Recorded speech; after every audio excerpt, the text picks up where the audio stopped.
ادائے قرض پر طلب اعانت کے لیے حضرت امام زین العابدین علیہ السلام کی دعا۔ بسم اللہ الرحمن الرحیم۔ شروع نام سے اللہ کے جو بڑا مہربان نہایت رحم کرنے والا ہے۔ اللہم صل علی محمد وآلہ وهب لي العافية من دين تخلق به وجهي۔ اے اللہ، محمد صلی اللہ علیہ وآلہ وسلم اور ان کی آل پر رحمت نازل فرما اور مجھے ایسے قرض سے نجات دے جس سے تو میری آبرو پر حرف آنے دے۔ ويحار فيه ذهني ويتشعب له فكري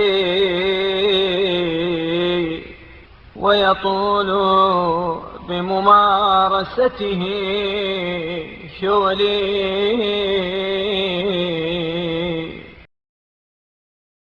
اور میرا ذہن پریشان اور فکر پراگندہ رہے اور اس کی فکر و تدبیر میں ہمہ وقت مشغول رہوں۔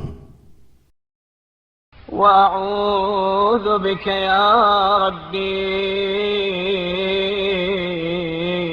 من هم الدين وفكره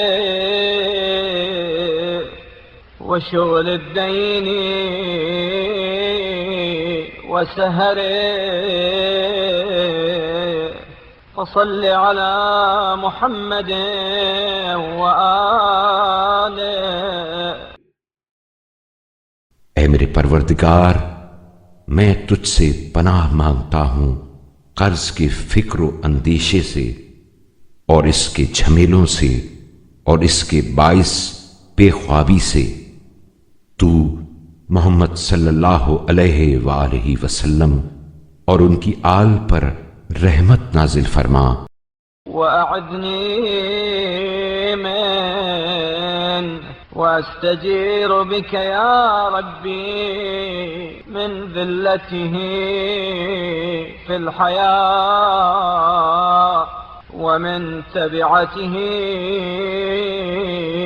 بعد الوفاة۔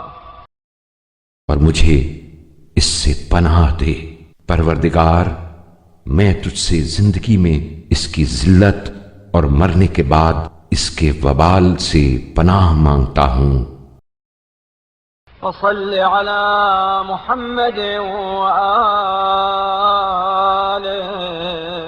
وأجرني منه بوسع فاضل أو كفاف واصل۔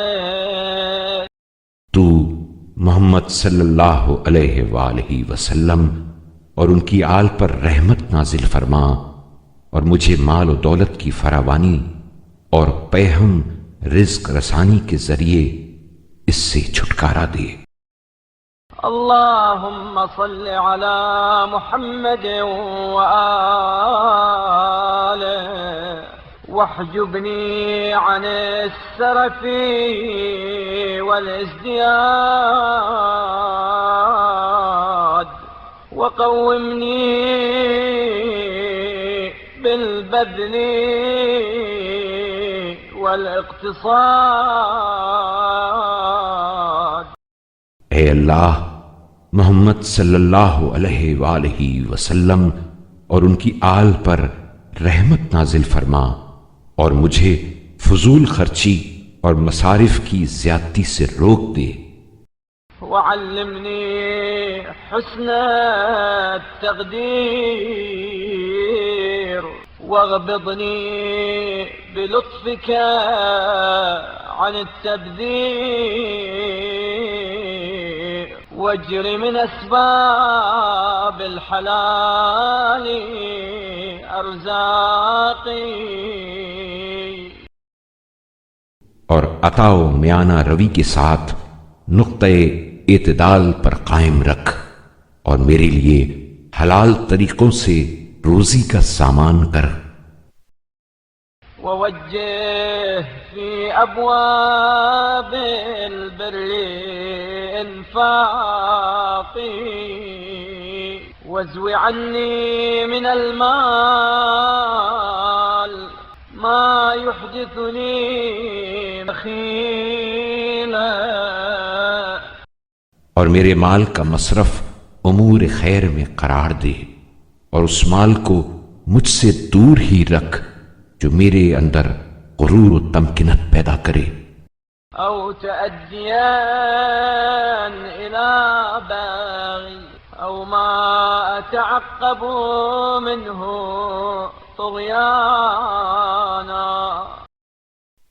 یا ظلم کی راہ پر ڈال دے یا اس کا نتیجہ طغیان و سرکشی ہو. اللهم حبب إلي صحبة الفقراء وأعني على صحبتهم بحسن الصبر. اے اللہ، درویشوں کی ہم نشینی میری نظروں میں پسندیدہ بنا دے اور اطمینان افزا صبر کے ساتھ ان کی رفاقت اختیار کرنے میں میری مدد فرما. وما زويت عني من متاع الدنيا الفانية فاذخره لي في خزائنك الباقية. دنیا فانی کے مال میں سے جو تو نے مجھ سے روک لیا ہے اسے اپنے باقی رہنے والے خزانوں میں میرے لیے ذخیرہ کر دے. واجعل ما خولتني من حطامها وعجلت لي من متاعها بلغة إلى جوارك. اور اس کے ساز و پرگ میں سے جو تو نے دیا ہے اور اس کے سر و سامان میں سے جو بہم پہنچایا ہے اسے اپنے جوار رحمت تک پہنچنے کا ساد راہ ووصلة إلى قربك وذريعة إلى جنتك إنك ذو الفضل العظيم وأنت الجواد الكريم. حصول تقرب کا وسیلہ اور جنت تک رسائی کا ذریعہ قرار دے، اس لیے کہ تو فضل عظیم کا مالک اور سخی و کریم ہے.